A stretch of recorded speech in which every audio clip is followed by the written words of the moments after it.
Thus the exiles of Númenor established their realms in Arnor and in Gondor, but ere many years had passed, it became manifest that their enemy, Sauron, had also returned. He came in secret, as has been told, to his ancient kingdom of Mordor beyond the Ephel Duath, the mountains of shadow, and that country marched with Gondor upon the east. There above the valley of Gorgoroth was built his fortress, vast and strong, Barad-dûr, the Dark Tower, and there was a fiery mountain in that land that the elves named Orodruin. Indeed, for that reason Sauron had set there his dwelling long before, for he used the fire that welled there from the heart of the earth in his sorceries and in his forging, and in the midst of the land of Mordor he had fashioned the ruling ring. There now he brooded in the dark until he had wrought for himself a new shape, and it was terrible, for his fair semblance had departed forever when he was cast into the abyss at the drowning of Númenor.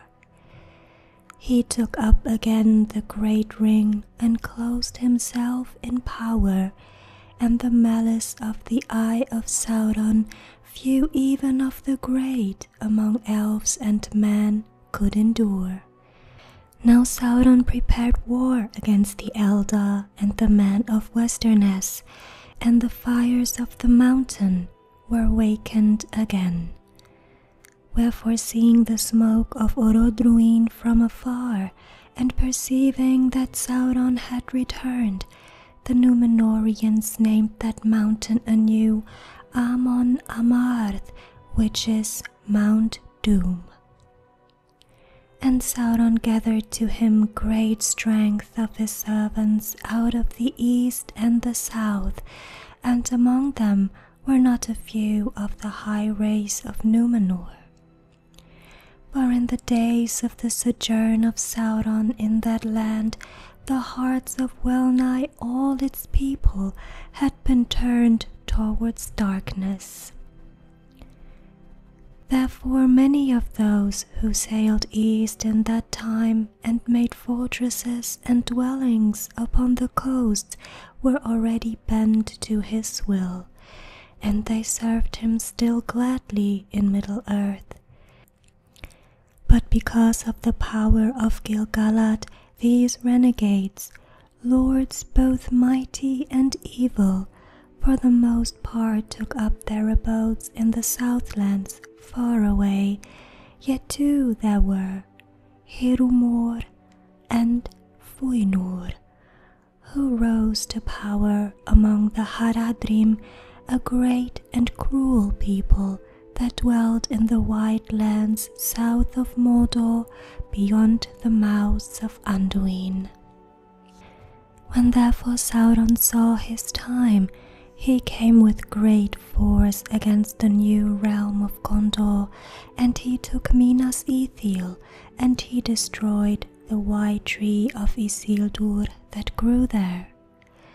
But Isildur escaped, and taking with him a seedling of the tree, he went with his wife and his sons by ship down the river, and they sailed from the mouths of Anduin seeking Elendil. Meanwhile Anarion held Osgiliath against the enemy, and for that time drove him back to the mountains. But Sauron gathered his strength again, and Anarion knew that unless help should come, his kingdom would not long stand.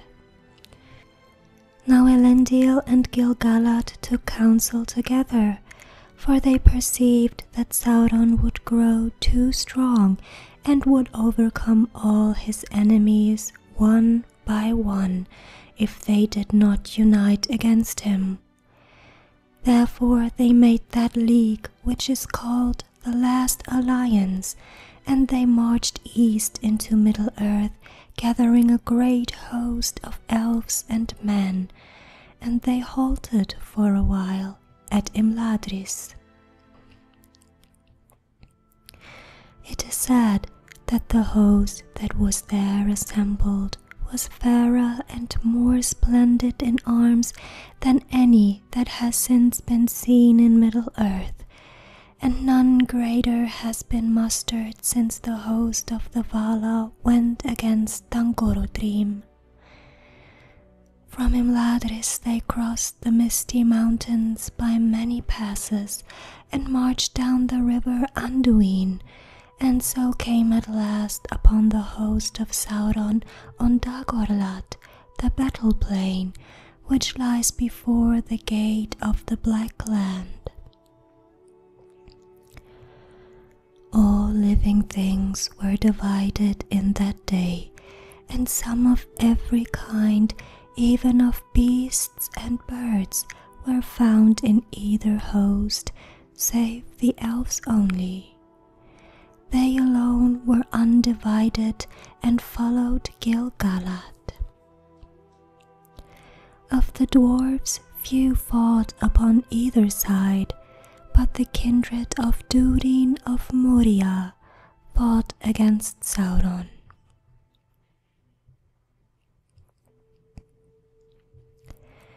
The host of Gil-galad and Elendil had the victory, for the might of the elves was still great in those days, and the Númenoreans were strong and tall and terrible in their wrath.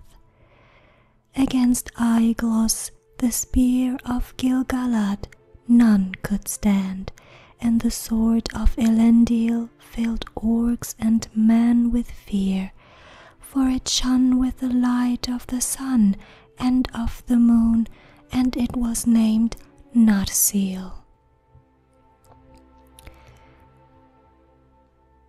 Then Gil-galad and Elendil passed into Mordor and encompassed the stronghold of Sauron, and they laid siege to it for 7 years and suffered grievous loss by fire and by the darts and bolts of the enemy, and Sauron sent many sorties against them.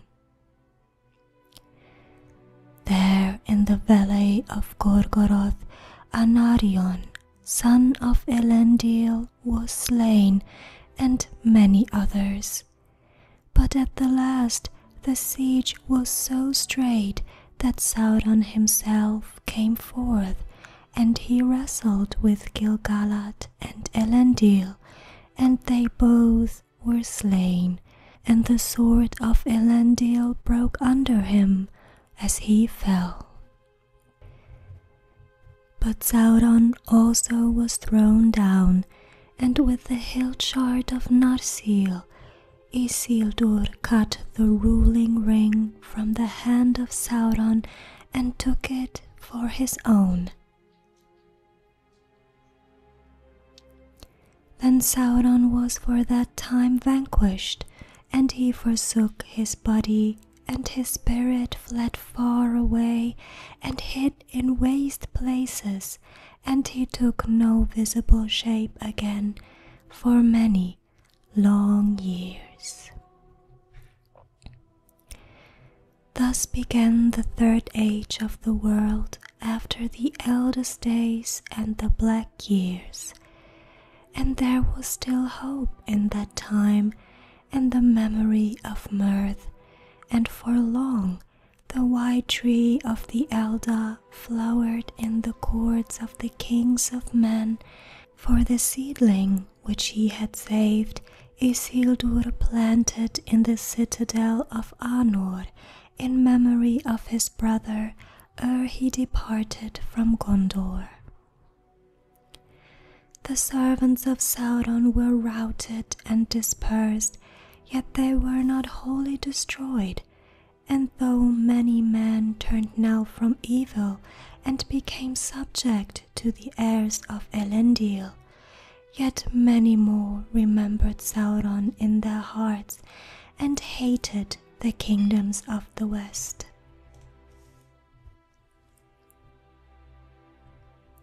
The dark tower was leveled to the ground, yet its foundations remained, and it was not forgotten.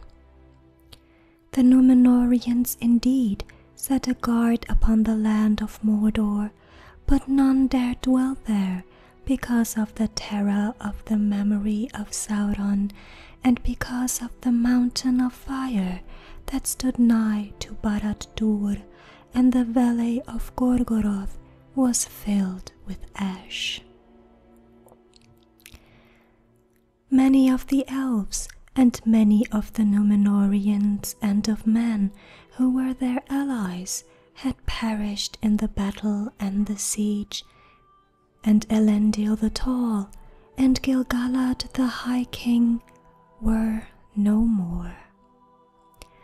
Never again was such a host assembled, nor was there any such league of elves and men, for after Elendil's day the two kindreds became estranged.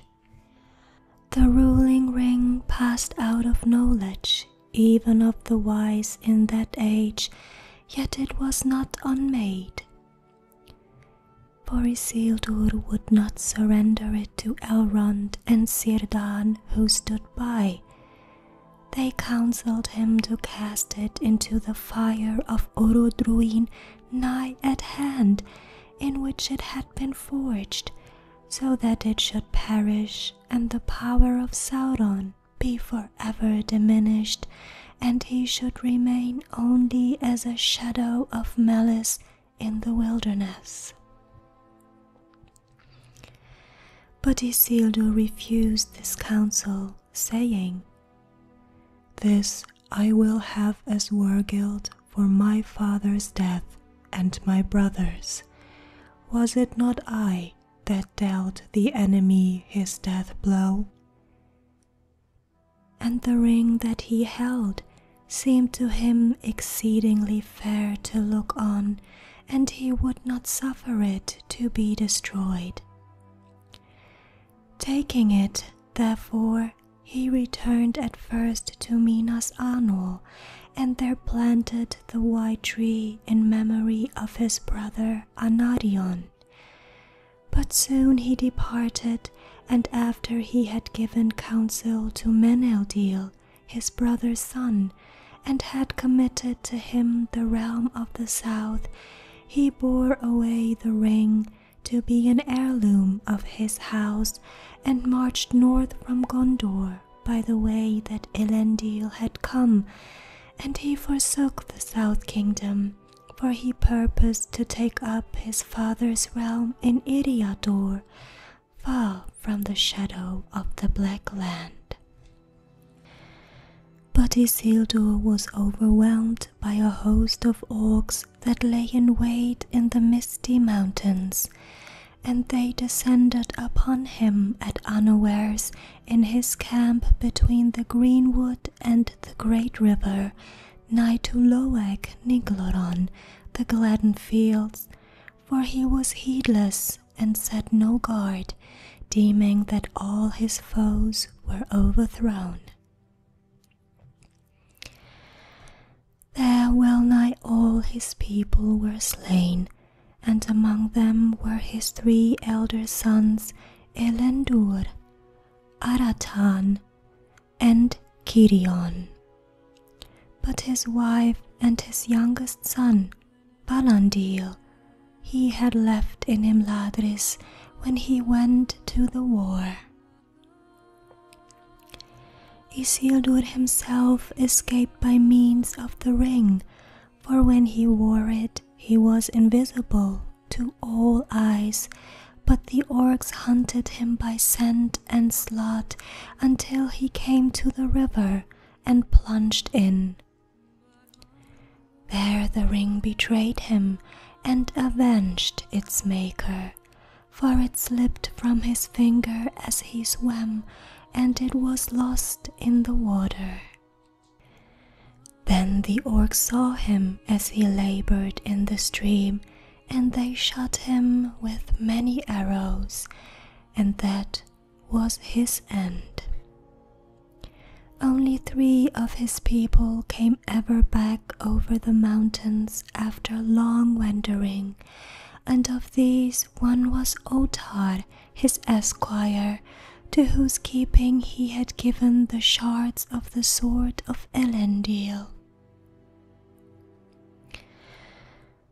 Thus Narsil came in due time to the hand of Valandil, Isildur's heir, in Imladris. But the blade was broken, and its light was extinguished, and it was not forged anew. And Master Elrond foretold that this would not be done until the ruling ring should be found again and Sauron should return. But the hope of elves and men was that these things might never come to pass. Valandil took up his abode in Annúminas, but his folk were diminished, and of the Númenoreans and of the men of Eriador there remained now too few to people the land or to maintain all the places that Elendil had built. In Dagorlat and in Mordor and upon the Gladden fields many had fallen. And it came to pass, after the days of Earendur, the 7th king that followed Valandil, that the man of Westerness, the Dúnedain of the north, became divided into petty realms and lordships, and their foes devoured them one by one. Ever they dwindled with the years until their glory passed, leaving only green mounds in the grass. At length naught was left of them but a strange people wandering secretly in the wild, and other men knew not their homes nor the purpose of their journeys, and save in Imladris, in the house of Elrond, their ancestry was forgotten.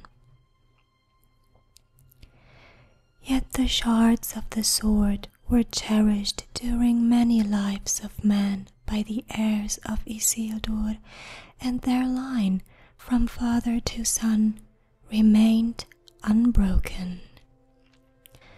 In the south the realm of Gondor endured, and for a time its splendor grew until it recalled the wealth and majesty of Númenor ere it fell.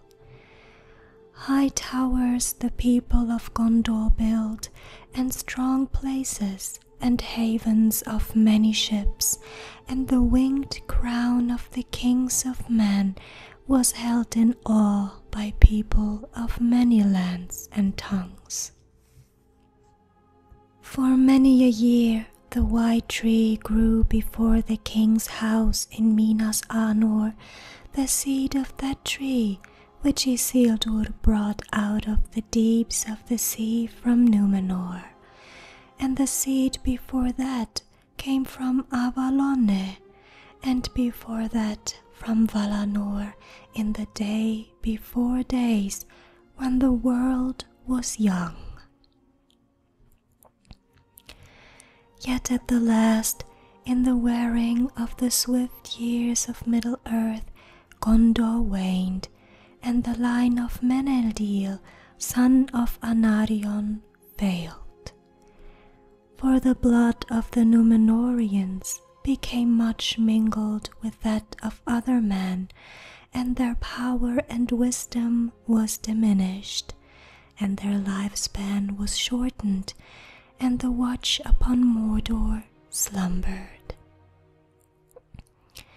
And in the days of Telemnar, the 3rd and 20th of the line of Melendil, a plague came upon dark winds out of the east, and it smote the king, and his children, and many of the people of Gondor perished.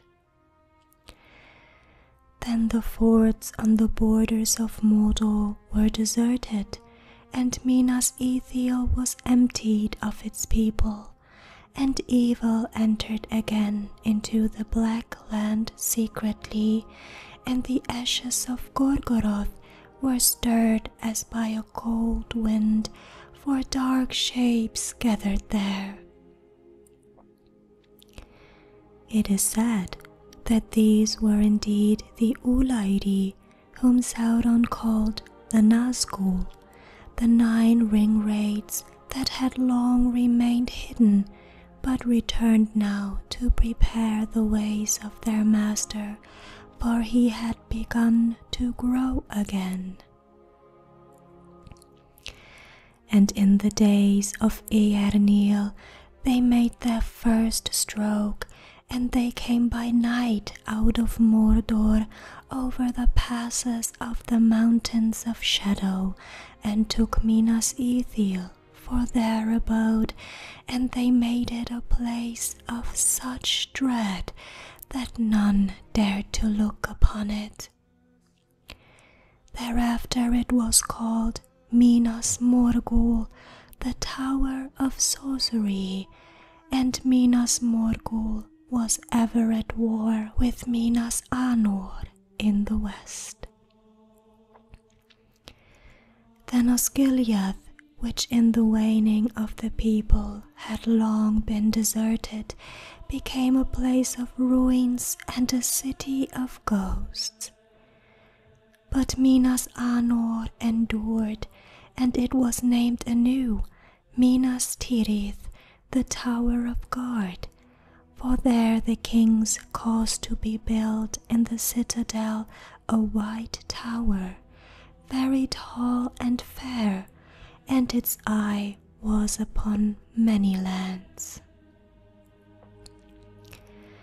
Proud still and strong was that city, and in it the white tree still flowered for a while before the house of the kings, and there the remnants of the Númenoreans still defended the passage of the river against the terrors of Minas Morgul and against all the enemies of the west, orcs and monsters and evil men, and thus the lands behind them west of Anduin were protected from war and destruction.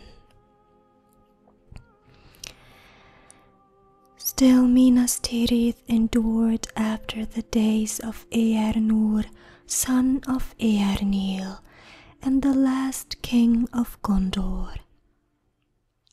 He it was that rode alone to the gates of Minas Morgul to meet the challenge of the Morgul lord, and he met him in single combat. But he was betrayed by the Nazgul and taken alive into the city of torment, and no living man saw him ever again. Now Eärnur left no heir, but when the line of the kings failed, the stewards of the house of Mardil the Faithful ruled the city and its ever-shrinking realm, and the Rohirrim, the horsemen of the north, came and dwelt in the green land of Rohan, which before was named Kalenardon, and was a part of the kingdom of Gondor, and the Rohirrim aided the lords of the city in their wars. And northward, beyond the falls of Rauros and the gates of Argonath, there were as yet other defenses, powers more ancient of which man knew little, against whom the things of evil did not dare to move, until in the ripening of time their dark lord Sauron should come forth again, and until that time was come, never again after the days of Eärnil did the Nazgûl dare to cross the river, or to come forth from their city in shape visible to men.